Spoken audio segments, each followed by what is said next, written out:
दिल्ली शहर की रश्मि जैसे ही 25 की हुई, उसके परिवार वालों ने एक अच्छा लड़का देखकर उसकी शादी करवा दी। रश्मि मेहता परिवार की बहू बनकर अपने ससुराल आ गई। ससुराल में उसकी जेठानी और सास उसका बड़े अच्छे से स्वागत करते हैं। फिर अगली सुबह जल्दी से तैयार होकर वो रसोई में जाती है और चूल्हा पूजन के बाद पहली रसोई की तैयारी करती है। आज जैसा चटाकेदार खाना खिलाऊंगी ना सबको कि सब अपनी उंगलियां चाटते रह जाएंगे। फिर रश्मि पूरा फ्रिज छान मारती है, लेकिन उसे कहीं भी धनिया पुदीना नहीं मिलता। कमाल है, इस घर में तो धनिया पुदीना कुछ है ही नहीं। अब क्या करूं? नई बहू शादी के अगले दिन ही बाजार जाएगी तो ऐसा अच्छा तो नहीं लगता, लेकिन पड़ोसन के घर तो जा ही सकती हूँ ना। हाँ, ये ठीक रहेगा। रश्मि पड़ोसन के यहाँ चली जाती है और उनसे धनिया पुदीना मांग कर ले आती है। ये ले बहू, अब अच्छे से धनिये का छौंक लगाना, और हाँ, धनिये पुदीने की चटनी बनाना तो मत ही भूलना। थैंक यू आंटी जी, आप नहीं होती तो मेरी पहली रसोई ऐसे ही चली जाती। रश्मि घर में आकर जल्दी से तरह तरह की डिशेस बनाकर तैयार कर लेती है। साथ ही सभी सब्जियों में धनिया के पत्तों से गार्निश कर लेती है और फिर धनिया पुदीने की चटनी बनाकर भी तैयार कर लेती है। अब सब कुछ तैयार हो गया, और खासकर ये धनिया पुदीने की चटनी। नेहा ये पनीर के पकौड़े देखेगी, वो भी इस धनिया पुदीने की चटनी के साथ तो खाकर खुशी हो जाएगी और चाची के गले लग जाएगी। अब थोड़ा धनिया इन सब सब्जियों में भी डाल देती हूँ, सब खुश हो जाएंगे। रश्मि खुशी खुशी सबको खाना परोसती है। धनिया पुदीने की चटनी बनी है, तभी मैं कहूँ ये सब कुछ अजीब सी स्मेल क्यों आ रही है। अरे भाग्यवान, तुमने बहू को बताया क्यों नहीं कि हमें ये धनिया पुदीने की चटनी पसंद नहीं। इस घर में सब धनिये के नाम से भी कितना चिढ़ते हैं। माफ करना, वो शादी की भाग दौड़ में मैं इतना थक गई थी कि बहू को बताना ही भूल गई। बड़ी बहू, तू ही बता देती। लेकिन बताने की जरूरत ही क्या थी माँ जी? हमारे घर में तो धनिया पुदीना होता ही नहीं, फिर तू कहाँ से ले आई? लेकिन धनिया तो हर सब्जी की जान होती है, और खासकर धनिया पुदीने की चटनी भी। अरे मेरी माँ, हमारे घर में किसी को भी धनिया पसंद नहीं है, इसीलिए तो हम घर में भी धनिया नहीं रखते।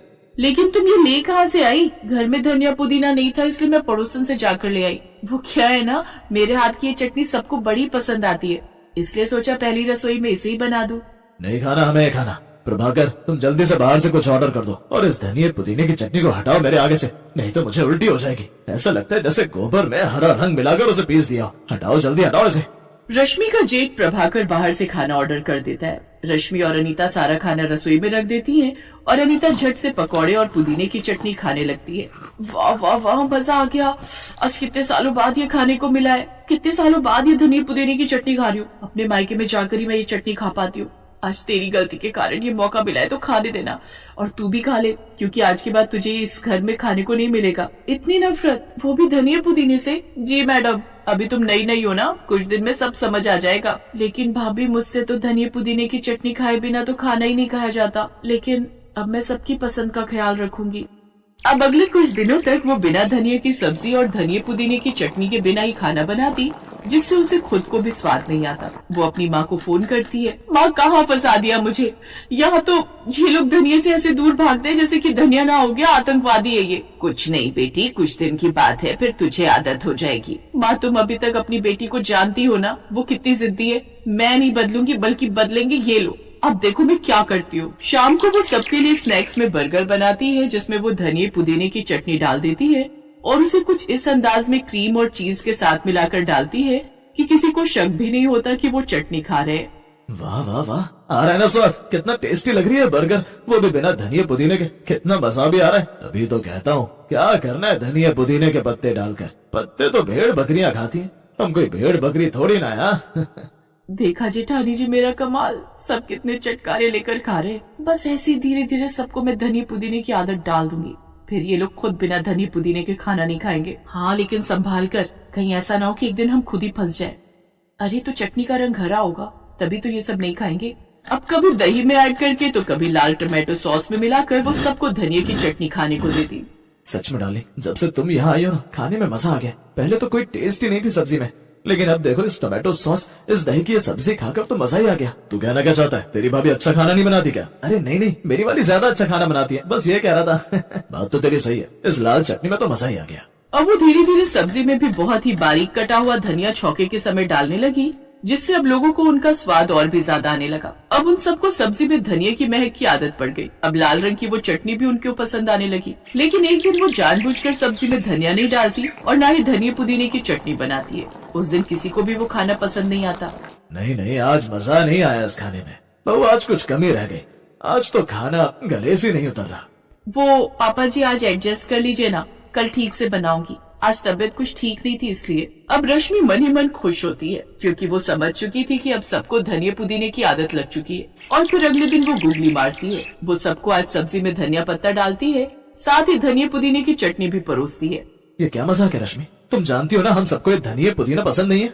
ये वही सब्जी है जिसमें रोज धनिया डालकर मैं आपके लिए बनाती थी, और कल नहीं बनाया तो आपको पसंद ही नहीं आया। और ये चटनी भी वही है जिसे दही में या सॉस में बनाकर आपको देती थी। आप सब एक बार खाकर तो देखिए मेरे कहने पर। वो सभी खाकर देखते हैं तो अब सबको वो बड़ा पसंद आता है और सभी पल भर में सारी चटनी और सब्जी चट कर जाते हैं। बहू, अब तो रोज हमारे लिए ये धनिया पुदीने की चटनी बनाया कर। सच कहूँ तो मुझे भी मायके में ये बड़ी पसंद आती थी, लेकिन पत्ते देखकर तेरे ससुर जी ने आज तक कभी धनिया मुंह में नहीं डाला और कभी ये चटनी बनी ही नहीं, इसलिए बच्चों को भी इसकी आदत नहीं लगी। आज कई सालों बाद इसे खा रही हूँ। सच कहूँ तो मैं भी पत्ते देखकर ही मुंह फेर लेता था, इसीलिए कभी टेस्ट ही नहीं किया, लेकिन मुझे नहीं पता था ये इतनी अच्छी होती है। अच्छी नहीं पापा जी, बल्कि हेल्दी भी। इसे खाकर देखिए, आपका थायराइड कुछ ही दिनों में कैसे खत्म हो जाता है।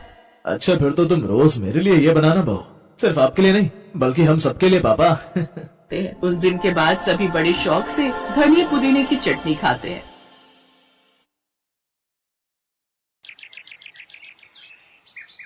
हाँ भाई, तो बताओ क्या ऑर्डर करूँ तुम्हारे लिए?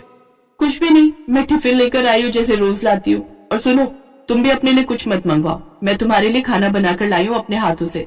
अच्छा, अरे वाह वाह, लाओ फिर। और फिर सिया ने अपने बैग से एक बड़ा सा टिफिन बाहर निकाला और विशाल जल्दी से उसे खोलने लगा। सिया, ये क्या बनाया तुमने? ये पालक का सूप है और ये लौकी की सब्जी, बिल्कुल कम मसाले में बनी हुई। ये खीरे का रायता और इन सबके साथ खाने के लिए मल्टीग्रेन आटे की रोटियां। तो शुरू करें? हाँ करते हैं। लगता है हरा रंग तुम्हारा फेवरेट है। नहीं तो, पर ऐसा क्यों लगा तुम्हें? देखो ना, यहाँ सब कुछ हरा है, सूप, सब्जी, सलाद, और तो और ये रोटियां भी हरी बना कर लाई हो तुम। देखो। अरे हाँ, एक्चुअली वो सूप बनाने के बाद थोड़ी सी पालक बच गई थी तो मैंने रोटियों के आटे के साथ गूंथ दी, इससे ये और हेल्दी बन गई। तुम खाओ ना, अब किसका वेट कर रहे हो? सिया का मन रखने के लिए विशाल ने उसके टिफिन से थोड़ा बहुत खाना खाया और फिर सब कुछ बढ़िया है। सिया, मुझे अभी याद आया, आज घर जल्दी पहुंचना है, कुछ काम है, तो मैं चलूं? अरे पर खाना तो अच्छे से खा लो। हाँ, मैंने खा लिया, अच्छे से खाया, सच में। अभी लेट हो रहा है, सॉरी। हाँ कोई बात नहीं, तुम चलो, मैं तुमसे कल मिलती हूँ, बाय।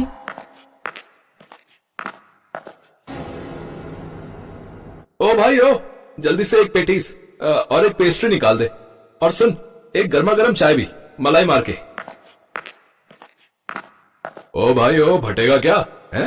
अभी तो तू सिया के साथ उसका टिफिन खा रहा था और अब यहाँ आकर पेटीज और पेस्ट्री। अरे यार क्या बताऊं, हरी सब्जियों की दुकान लगा कर लाई थी टिफिन में, उसे बुरा न लगे इसलिए बस थोड़ा बहुत चख लिया। सूप, सलाद और लौकी की सब्जी। अब बताओ ये सब खाऊंगा क्या मैं? पर एक बात बता यार, जब अभी ये हाल है तो बाद में क्या करेगा तू? मतलब कि शादी के बाद तो तुझे यही सब खाना पड़ेगा ना। वैसे तू सिया को लेकर सीरियस तो है ना? हाँ एकदम यार, मैं प्यार करता हूँ उससे और शादी भी उसी से करूंगा। और जहाँ तक खाने की बात है तो मुझे अपनी मम्मी पर पूरा भरोसा है, वो उसे सब सिखा देंगी, एकदम बदल जाएगी वो। कॉलेज पूरा करते हुए विशाल को एक अच्छी कंपनी में नौकरी मिल गई और फिर उसने अपने घर पर सिया के लिए बात की और फिर कुछ ही महीनों बाद विशाल और सिया की शादी हो गई। और इसी के साथ कहानी में असली मोड़ अब आने वाला था। हाँ तो बहू, आज खाने पर मेरी कुछ सहेलियां आ रही हैं, तो मटर पनीर, दाल मखनी और कटहल की सब्जी बना लेना, साथ में बढ़िया छौंक वाला रायता, पूरियां और पापड़ तो तब के तभी बनाना, और पुलाव तो बनेगा ही, ठीक है? और हाँ, मीठे में चावल की खीर अभी बना कर रख लो, फ्रिज की ठंडी खीर बढ़िया लगेगी एकदम। जी मम्मी जी। घबरा गई क्या बहू रानी? फिक्र मत करो, रसोई में तुम्हें अकेले नहीं झोंकूंगी, दोनों मिलकर सब बना लेंगे, ठीक है? नहीं मम्मी जी, आप आराम कीजिए, मैं सब कर लूंगी। सच में? तुम कर लोगी सब अकेले? जी मम्मी जी, वैसे भी रसोई में मेरा बड़ा मन लगता है। अच्छा चलो, ये तो बहुत अच्छी बात है, फिर मैं ऐसा करती हूँ, आज मंदिर हो आती हूँ। इतनी अच्छी बहू दी है भगवान ने मुझे, तो प्रसाद तो चढ़ाना ही चाहिए ना। अपनी सास की बात सुनकर सिया मुस्कुरा दी और फिर रसोई के अंदर चली गई। करीब 3 घंटों तक सिया रसोई में अकेले ही लगी रही और फिर खाने की मेज पर, अब तुम लोगों को क्या कहूँ मैं, अगर चिराग लेकर भी ढूंढती ना तो भी ऐसी बहू नहीं मिलती। आज का सारा खाना खुद अकेले बनाया है, मुझे तो साफ कह दिया कि मम्मी जी आप जाकर आराम करो। अब बताओ इस कलयुग में मिलेगी कहीं ऐसी संस्कारी बहू। अरे वाह कावेरी, नसीब हो तो तुम्हारे जैसा, पर बहू है कहाँ, जरा हमें भी तो मिलवाओ उससे। हाँ मैं अभी बुलाती हूँ। बहू, सिया बेटा, मैं कुछ मदद करूँ क्या? नहीं मम्मी जी, सब हो गया, मैं बस आ ही रही थी। ये कहते हुए सिया ने डाइनिंग टेबल पर एक बड़ा सा बर्तन रख दिया, जिसे देखकर सामने बैठी कावेरी की सहेली ने कहा, बस खाने में यही है क्या? नहीं आंटी जी, ये तो स्टार्टर है। मैंने पालक का गर्मा गर्म सूप बनाया है आप सबके लिए। ये कहकर सिया ने सबके सामने पालक का सूप परोसा, जिसे देखकर उसकी सास कावेरी की भौहें तन गई। लेकिन बाकी मेहमानों को बड़ी चाव से सूप पीता देख वो चुप रही। सूप तो बढ़िया है। हाँ, अब बाकी का खाना भी ले आओ, अब इस सूप से थोड़ी पेट भरेगा सबका। जी मम्मी जी, बस अभी लेकर आई। सिया फौरन रसोई में गई और कुछ और बर्तन साथ लेकर लौटी। उसने जैसे खाने के बर्तन खोले तो खाना देखकर कावेरी ने सिया से कहा, बहू ये क्या बनाया है? गर्मा गर्म इडली सांभर है, ताजे नारियल की चटनी के साथ। ये तो मैं पहली बार खाऊंगी। अब ये है ना सांभर? अरे लगता है घर की सारी सब्जियां उठाकर डाल दी इसमें तो तुमने। जी, और इसीलिए तो ये डिश इतनी हेल्दी है, लेस ऑयल बट न्यूट्रिशन से भरपूर, और इसके साथ हरी चटनी और ताजा सलाद भी है। सिया खाना परोसते हुए बहुत खुश थी, लेकिन सामने बैठी कावेरी का खून जल रहा था। सिया ने उसकी बताई एक भी डिश नहीं बनाई थी, लेकिन मेहमानों के सामने वो सिया से कुछ नहीं कह पा रही थी। फिर कुछ देर बाद, अब बहू जाओ, अब जाकर फ्रिज से सबके लिए खीर लेकर आ जाओ। जी मम्मी जी, बस अभी लाई। चलो शुक्र है कुछ तो बनाया है इसने ढंग का। सिया ने कुछ ही देर में सबके सामने खीर की कटोरियां लाकर रख दी, लेकिन उस खीर को देखते ही इस बार कावेरी के सब्र का बांध टूट गया। उसने गुस्से से सिया की ओर देखा और बोली, ये क्या किया बहू? खीर हरी कैसे हो गई? क्योंकि ये लौकी की खीर है मम्मी जी, और मैंने इसे नारियल के दूध में बनाया है, और उससे भी खास बात यह है कि मैंने इसमें चीनी की जगह ताजे खजूर पीस कर डाले हैं। बहू जरा 1 मिनट रसोई में चलो, अब कुछ काम है तुमसे। ये कहकर कावेरी रसोई की तरफ बढ़ गई और उसके पीछे पीछे सिया भी, और फिर रसोई में। ये क्या किया बहू? मेहमानों के सामने नाक कटा कर रख दी हमारी। ये जो तुमने बनाया है ये कोई खाना है? अरे अगर तुमसे नहीं हो रहा था तो मुझे कह देती, मैं सब कर लेती ना, या फिर बाहर से मंगवा लेती खाना। अब बताओ, वैसे ही इन औरतों की 4 गज लंबी जुबान है, और इस सब के बाद तो ये सब की सब सुना कर जान ही ले लेंगी मेरी। कावेरी सिया को सुनाई जा रही थी और सिया चुपचाप सिर झुकाए सब सुन रही थी। तभी डाइनिंग हॉल से आवाज आई, कावेरी अब आ भी जाओ भाई। हाँ बस आ गई। कावेरी ने गुस्से से सिया को घूरा और फिर पैर पटकते हुए रसोई से बाहर चली आई। अब आज के लिए सॉरी, वो क्या है ना, बहू को आइडिया नहीं है कुछ रसोई का, और मेहमानदारी का सुनकर शायद घबरा गई बेचारी। लेकिन अगली बार क्या बोल रही हो कावेरी? अरे तुम्हारी बहू तो लाखों नहीं बल्कि करोड़ों में एक है। कसम से यहाँ आने से पहले मैं इतना घबरा रही थी कि आज फिर हैवी खाना हो जाएगा और मेरा शुगर लेवल फिर से बढ़ जाएगा। लेकिन सच में तुम्हारी बहू ने स्वाद और सेहत से भरा ऐसा खाना खिलाया कि मजा ही आ गया।